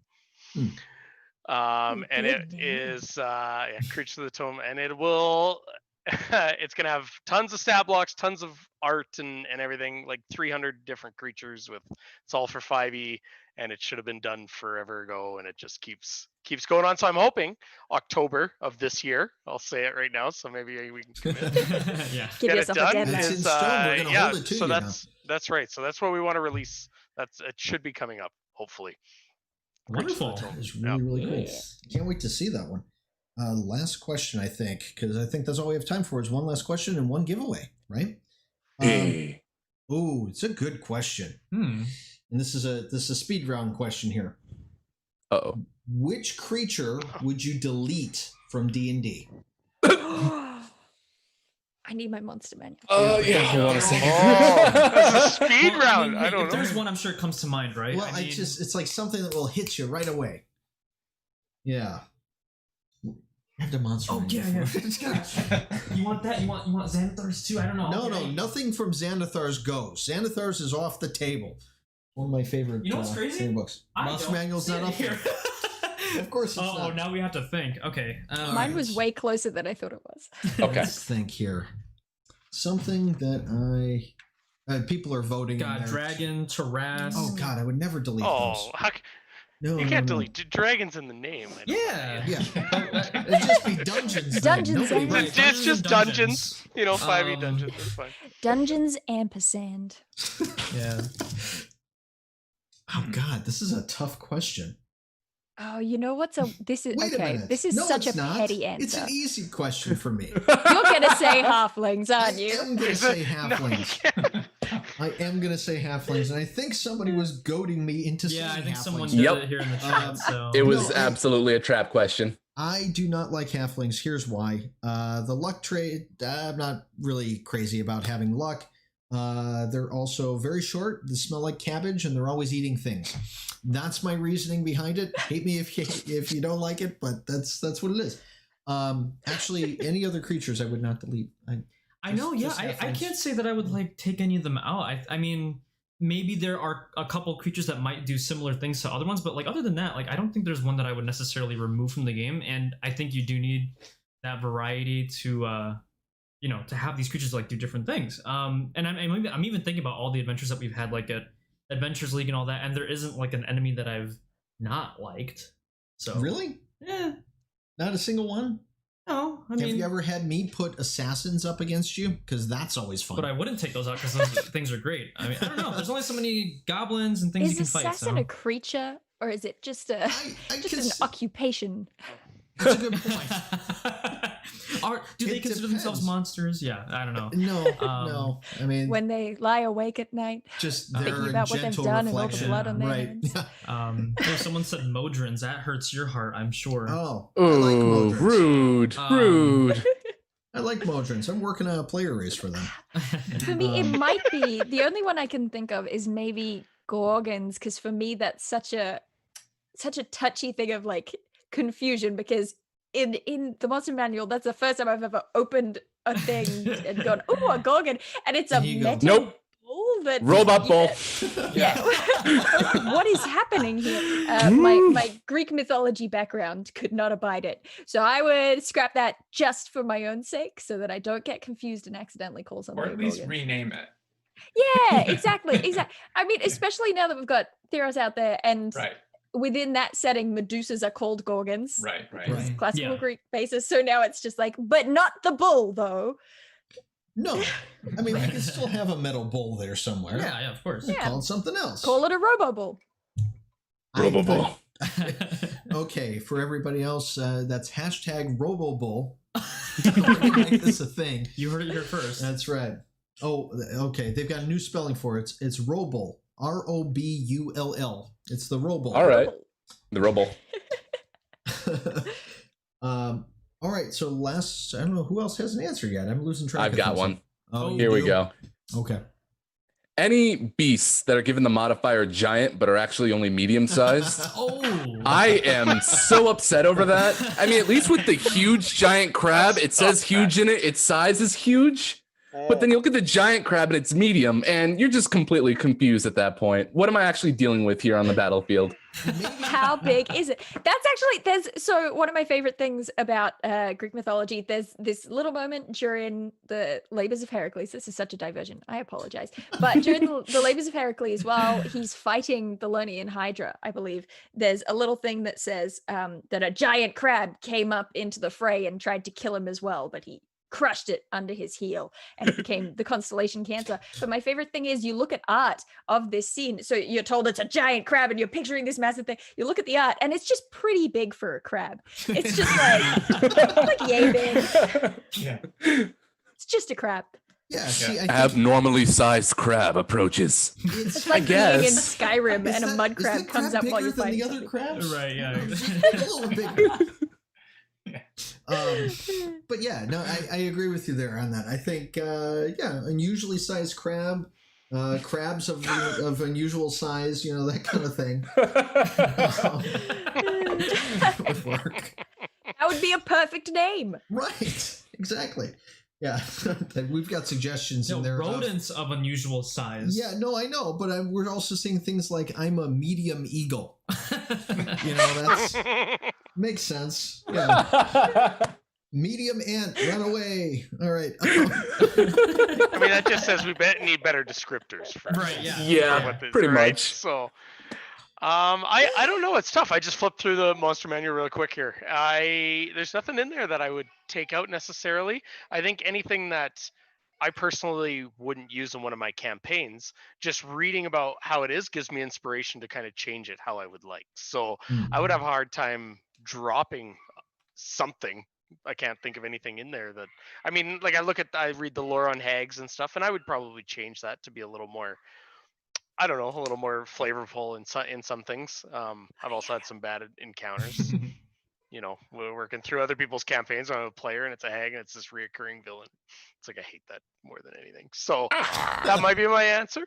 But I like some of the things that's written there. So it's, I don't know, gives me inspiration to want to change it on my own and make more homebrew, right? Which is that's the whole point. Yeah, exactly. That's just the reason why we still have a job.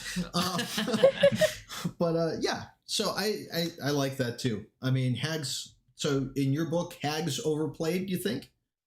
Yeah, 100%. Okay. Oh, wow. You heard it here. Well, folks. it's a definite answer there. Yeah. Just like me, halflings not needed. Well, I don't know if it's that strong. All right. Well, I think we're going to come to the end of our stream here pretty quickly, but we want to do this last giveaway. I know. It's disappointing. I promise we'll do another one of these because this was a lot of fun. This was a lot of fun. Yeah. It's so much fun. It was. All right. So, Trevor, since you answered last, do you want to tell us what you've got for the exciting viewers here?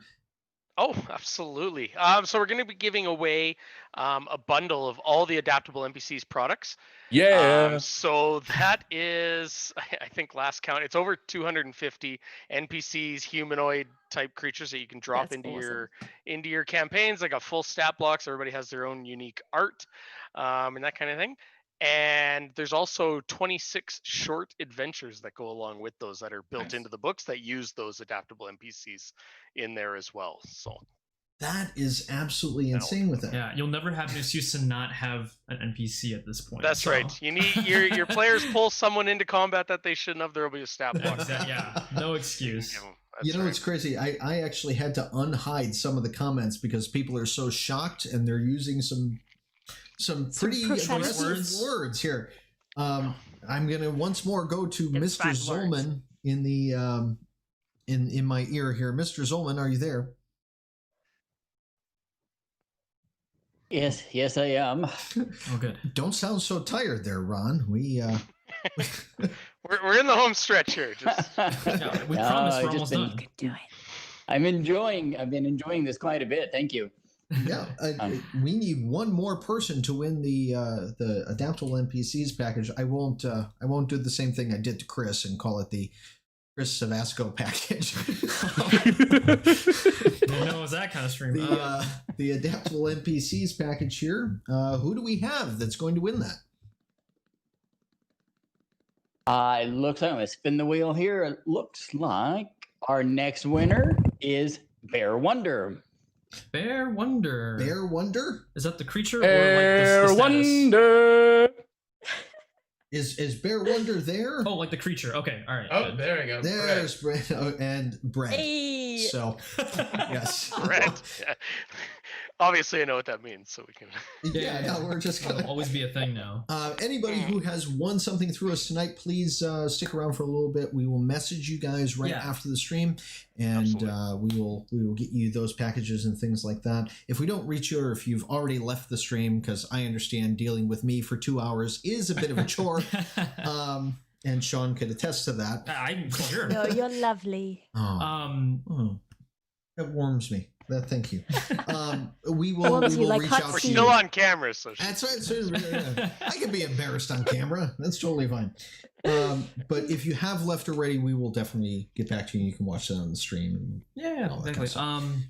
I want to give a quick shout out. Indestructible is actually in the chat, so thank you so much for dropping by the way. He said hi to us earlier, so hello. Yes, and he's going to be our next person that we're going to be definitely interviewing and stuff too. Absolutely. We're gonna do a collab with For anyone who Indestructible. doesn't know, we reviewed his merchant class about like 2 weeks ago. Yep. Very, very cool. A very well built class. And Yeah. Oh, there he is. Hey guys. Can't wait to have you on, buddy. We're waiting for it. So yeah, and again, all of our Patreons, everybody that supported us over this whole thing here, wishing everybody a very happy Gygax day. Yes, this. I hope you're all wearing your Hawaiian t-shirts and rolling some dice tonight. And yeah, I mean, thank you for everyone who's joined us tonight as well. Oh yes, I forgot our fabulous panel. We should thank them each individually. Sean, go ahead. Well, I want to give everybody a chance to also shout out their socials, websites, Facebooks, Twitters, whatever it is you need to do. So please go ahead and do that. We'll start in order. And Dael, we'll list it in the comments below. Oh yeah, sure. Too. But please, let's see. Do you want to start? Sure. Okay. Yeah. I'm gonna make this a mad rush. Whoever wants to go first. Oh, Willy. I think that means you go first. Yeah. Oh, okay. Hey everyone, it's the Willy Boo at the Willy Boo, fun posting online and committing fighter crimes. So yeah, that's where you can find me, usually on Twitter, fun posting a lot. Or you can check out all of my stuff on DM's Guild. My name's not too hard to find. Boom. Cool. I think Trevor next. Go ahead. I knew it was. I don't want to. I always have to follow Willy. I don't have that. Should roll D4. So we have. That's right. So you can follow. I'm with the Grim Press, right? So follow us obviously on Twitter and Facebook and all that good stuff. Our biggest thing is that we love to promote our Discord. It's a community Discord for all of our members. We talk about all things tabletop RPGs on there, so I recommend everybody joining there and joining in. And we are on Friday nights actually starting a live stream. That's right. Through Avernus is what we're going to be doing. So a bunch of us are going to get together to play, and we're going to do giveaways and everything every Friday night on our Discord. So I'll send all the links and all that jazz for you guys. So hey, if you ever need extra players, we know a couple of DMs that never get a chance to play. Perfect. Okay, that's good to know. That's really awesome. Cool. Let's see. Should we go with Dael or Chris? Chris, you're up. Okay. Yeah, I mean, I'm on Facebook, I'm on Twitter. You can find me on there. If you just look up my name on DM's Guild, you'll find all the stuff I've got available there. I've got my author website, which I haven't updated in ages. It's just my name, ChristopherMCevasco.com. So it's got links to some of my short fiction and stuff that's available online. And yeah, I mean, that's about it. Cool. All right. And lastly, Dael. Hi, I'm Dael Kingsmill. I have, throughout my internet career, been typically very bad at consolidating my handles everywhere. So the easiest way to find me on any social media platform is actually to type in Dael Kingsmill into Google plus whatever website you're looking for. But on Twitter specifically, I am at Daily Dael. And on YouTube, you can find me at MonarchsFactory, which is where I make lots of videos. And I typically do homebrew stuff there that I talk about in video format. video format for YouTube. That's oh yeah. That's I heard it's really picking up steam. It is picking up steam. Yeah, no, that's good though. So thank you all to our panelists here and everybody who came on, and for all of you who have actually come out and joined us to celebrate this. I'm not sure if everybody knows how to do this, but at the end of our videos, we normally do one thing. See, we didn't practice this, but no, okay, we go didn't. ahead. So we're going to be untimed. It's going to sound like when people at a like an roll your boat. And no, I think it's like an office party when somebody has a birthday. You know, everyone's off key, and saying something different. But let's see if we can do this. So remember, the best campaigns are always the ones that are homebrewed. So until next time. Keep brewing. All right. So really. Oh, Terrible. That was terrible. really bad. Office party, ahoy. Yeah. All right. Thank you, everybody. All right, guys. Thank you so much. And we'll see you guys again soon. Bye-bye. Thanks, everybody. Bye.